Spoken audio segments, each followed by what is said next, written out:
반갑습니다. 대기업 시청자 여러분들, 그리고 삼청당 제약 주주님들. 이 삼청당 제약이 이 아일리아로 시장에 진입하게 될 시 제가 앞으로 예상 매출이 얼마쯤 나올까 한번 계산을 해봤는데요. 이 삼청당 제약이 최근에 주가가 크게 올랐던 이유가 유럽 독점 계약에 있어서 주가가 올랐습니다. 그래서 이 부분이 왜 중요한지 오늘 유럽 인구 고령화, 이 한방명성 문제에 대해서 함께 알아보고, 이 바이오 기업 같은 경우 알아야 될 게 정말 많고 그리고 굉장히 복잡합니다. 그래서 제가 이 핵심 포인트와 리스크 부분까지 딱 짚어서 이야기를 드리겠습니다. 그리고 마지막으로 우리가 시장에 진입하게 될 시 이 매출액까지 오늘 영상 굉장히 중요한 만큼 끝까지 시청해 주시고 좋아요와 구독으로 큰 힘 주시면 감사하겠습니다. 그럼 같이 바로 알아볼까요? 우선 이 중요한 포인트를 아시기 전에 이 인구 고령화와 유럽 한방명성에 대해서 함께 아셔야 됩니다. 일본, 우리나라뿐만이 아니라 이 유럽 또한 인구 고령화가 굉장히 심해지고 있는데요.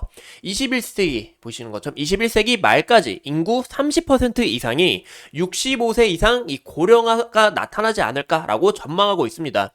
이 고령화가 심각한 문제라고 이야기 드리는 이유가 제가 이제 바로 말씀드릴 이 한방병성 치료제인 이 아일리아하고 큰 연관성이 있기 때문입니다. 즉 습성 이 AMD는 노인성 한방병성이라고 불리는데요. 이 황반이 태아가 되면서 이 빛과 색상을 감지할 수 없고 시력을 잃어가는 이런 심각한 시력 손실에 있어서 굉장히 주의를 하셔야 된다라고 말씀을 드리고 싶어요.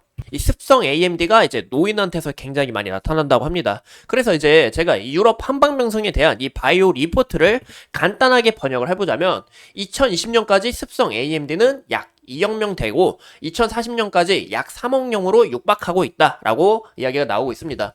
이 성인 중에 실명 주 원인이 전 세계 이 세 번째인 거예요. 이 황방병성이 굉장히 높은 수치다라고 볼 수가 있는데 유럽의 노인 4명 중에 1명이 이 AMD일 것으로 추정이 되고 있고 2013년부터 2040년까지 초기 AMD 환자 수는 1490명에서 2150만 명으로 늘어나고 후기 같은 경우 후기 AMD 같은 경우 390만 명에서 480만 명으로 늘어나지 않을까 추측하고 있습니다.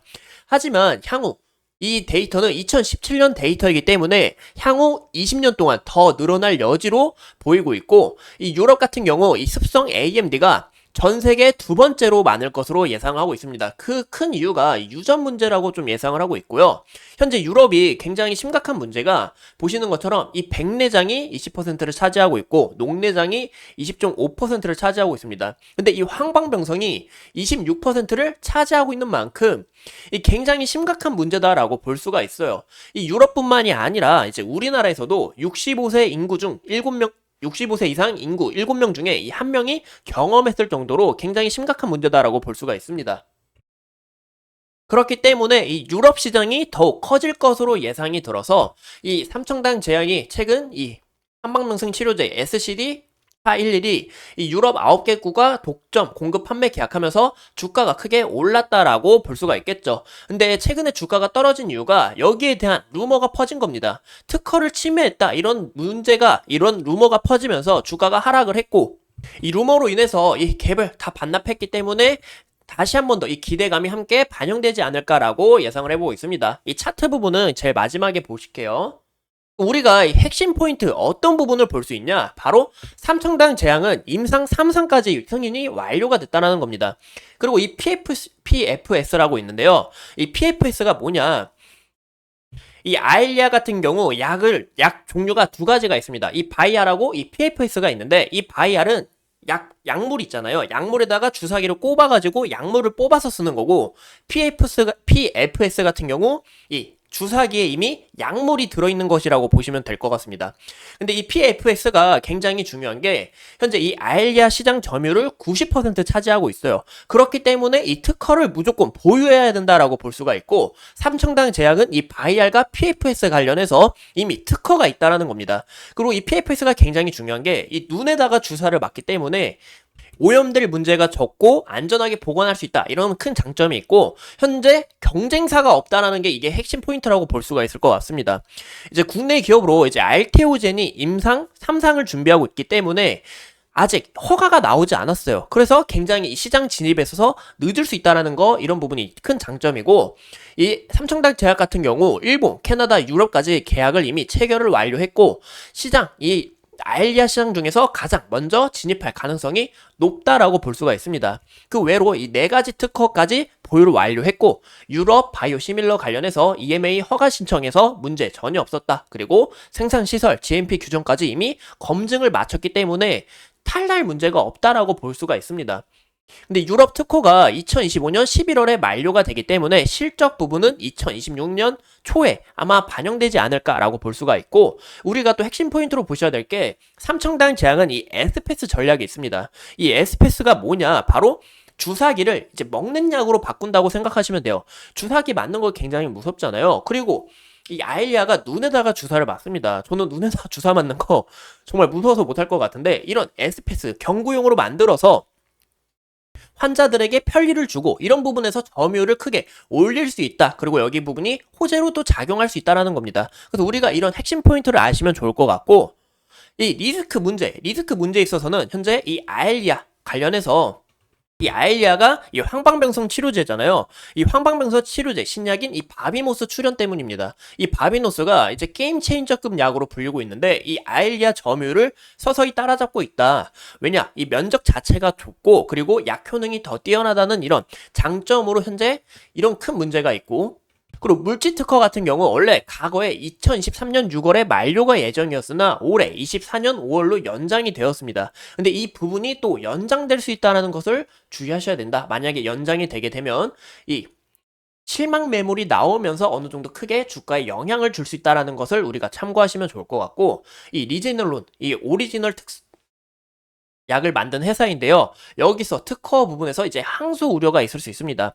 근데 제일 중요한 게 뭐냐면, 이 캐나다와 판권 계약 체결한 이 삼청당 제약이 이 아포텍스라는 이 캐나다 기업이 있는데요. 이 아포텍스가 삼청당 대신해서 현재 소송을 하고 있고, 이런 부분에서 삼청당 제약이 소송 문제, 이 소송 비용으로 낼 문제는 없다라고 볼 수가 있습니다. 또 삼청당 제약은 이 아세트산을 완충제로 사용했기 때문에 특허 회피가 가능하다. 그 외로 뭐 셀트리존, 아젠, 삼바 같은 기업들은 이 리제네론 특허에 있어서 항소, 이 부분이 다 걸렸다는 겁니다. 그래서 특허 문제 좀 괜찮다라고 저는 이제 볼 수가 있을 것 같고, 이 많은 바이오 시밀러들이 출연을 하면서 이 약 가격이 떨어질 수 있다. 그럼 이 시장 규모 자체가 작아질 수 있기 때문에 이런 부분을 좀 주의하시면 좋지 않을까라고 볼 수가 있습니다. 그래서 우리가 이 아일리아 시장 규모를 한번 예시로 들어볼게요. 이 부분만 잘 봐주시면 됩니다. 2026년 이 보시는 것처럼 341억 달러 여기 보이시죠? 그리고 이 수치는 제가 이제 간단하게 이제 방금 번역을 해서 보여드릴게요. 현재 이 오리지널 단위당 비용이 18%에서 50% 정도 하락할 거다라고 현재 이 데이터를 봤을 때 추측하고 있습니다. 보시는 것처럼 기존 많은 바이오 시밀러들이 출연을 하면서 시간에 따라 이 오리지널 약이 비용이 50% 정도 감소된다라고 볼 수가 있는데요. 보통 출시 3년이면 약 30% 정도가 약간 인하가 된다라고 볼 수가 있습니다. 그러면 이 시장 규모를 제가 한번 계산을 해볼게요. 계산을 해봤을 때 2026년 아까 예상이 얼마였죠? 341억 달러였죠? 그럼 여기서 30% 수치를 맞췄을 때 이 하나로 보면 12조 7,300억 정도가 됩니다. 근데 여기서 이 바비노스, 신약, 그리고 아일리아, 이 삼청당 제약이뿐만이 아니라 기존 오리지널 회사도 있고 다른 바이오 시밀러들이 침투할 수가 있잖아요. 이런 부분에서 제가 정말 보수적으로 30% 수치로 잡았을 때 약 3조 8,200억 시장이 된다라는 겁니다. 일반적으로 이 3년 이내에 바이오 시밀러가 시장에 침투를 했을 때 60% 이상을 침투하는 모습을 보여줬지만, 제가 이 30%는 굉장히 보수적으로 잡았다라는 부분 참고해 주시면 좋을 것 같고요. 기존 이 퍼스트 클래스 약이 40% 정도를 차지하고 있는데, 이 퍼스트 인 클래스는 이 초기 신약이라고 우리가 보시면 좋을 것 같습니다. 그래서 이 부분을 예시로 들었고, 이 부분까지 40%까지 시장을 적용했을 때 이 시장은 1조 5,277억이 된다라고 볼 수가 있습니다. 현재 이 삼청당 제약이 이 판권 계약에 있어서 이 OPM이 50에서 55%가 정도가 되는데 거의 절반이죠. 그럼 이 수치를 봤을 때 현재 약 시장 규모는 2026년으로 봤을 때 시장 규모는 7,640억, 8,402억 정도가 된다라고 볼 수가 있겠죠. 그러면 우리가 추가적으로 이 계약 규모로 이익을 추정을 해봤을 때 일본 10년 1조 6천억, 캐나다 2조 2천억, 그리고 유럽이 최근에 5개국으로 최소 1조 5천억으로 이제 계산을 했는데요. 근데 아까 말씀드린 것처럼 시장 점유율 30%를 계산을 했고 10개국을 완료할 경우에는 10년으로 봤을 때 5조 정도 되는 규모로 볼 수가 있습니다. 아직 이 미국에 대한 특허는 나오지 않았지만 만약에 특허까지 만약에 될 시 현재 6조를 현재 예상을 해보고 있는데, 그러면 이 2년 예상 매출액이 1조 4,800억이 나온다는 거죠. 2026년입니다. 죄송합니다. 제가 숫자 하나 못 적었는데, 그러면 거기서 이제 OPM 50에서 55%를 적용하게 될 시 영업이익이 아까 말씀드린 것처럼 이 정도 수치가 나온다라고 볼 수가 있을 것 같습니다. 그래서 우리가 이런 부분이 현재 시가총액에 반영되는 부분이다라고 좀 어느 정도 예상을 해볼 수 있다라고 볼 수가 있겠죠. 그럼 현재 우리가 차트 부분을 한번 봤을 때 아까 말씀드린 것처럼 현재 시가총액이 약 삼청당 제약은 2조 6천억이 됩니다. 근데 이 삼청당 제약 같은 경우 이 아일리아뿐만이 아니라 다른 파이프라인이 있겠죠. 그래서 그 파이프라인까지 제가 같이 함께 말씀드릴 예정이고, 이 기대감 2026년에 실적 부분이 나오는데 현재 2024년입니다. 그래서 이 기대감이 현재 주가에 많이 반영되어 있다라는 것을 우리가 함께 참고해 주시면 좋을 것 같아요. 그래서 우리가 이런 부분을 좀 주의하셔야 된다라고 볼 수가 있고, 제가 삼청당 제약 같은 경우 전에 말씀드린 것처럼 삼청당 제약은 주가가 크게 오르면서 이 매물대를 좀 찾아보기는 어렵다라고 조심스럽게 말씀드린 부분이 있습니다. 하지만 이 과거의 저항 라인이었던 이 구간을 지지를 받아줄 것 같다라고 이야기를 드렸지만, 만약에 이 부분이 이탈하게 될 시 21선이 밑에 받쳐주고 있기 때문에 여기서 어느 정도 지지를 받고 기술적 반등을 한번 예상해 볼 수 있다라고 말씀을 드렸는데, 현재 구간에서 기술적 반등을 받고 어제 주가가 상승을 했지만 이 과거 저번에 이제 저항을 맞았던 자리에서 다시 한 번 더 저항을 맞고 주가가 보합으로 마무리된 것을 확인해 볼 수가 있습니다.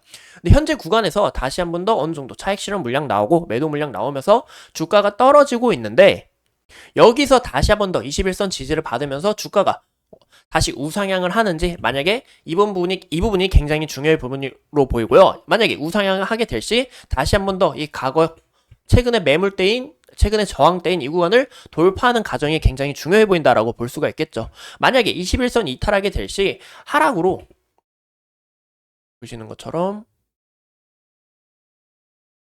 또 과거의 저항대였던 보시는 것처럼 이 9만 9천 원까지 좀 주가가 빠질 우려가 있기 때문에 우리가 이런 부분에서 리스크 관리 좀 주의하셔야 되지 않을까라고 조심스럽게 말씀을 드리고 싶습니다. 이상 같이 함께 이 삼청당 제약에 대해서 알아봤고, 앞으로 또 어떤 추가적인 이슈가 있는지 우리가 함께 알아보면서 오늘도 소중하게 영상 시청해 주신 점 감사합니다.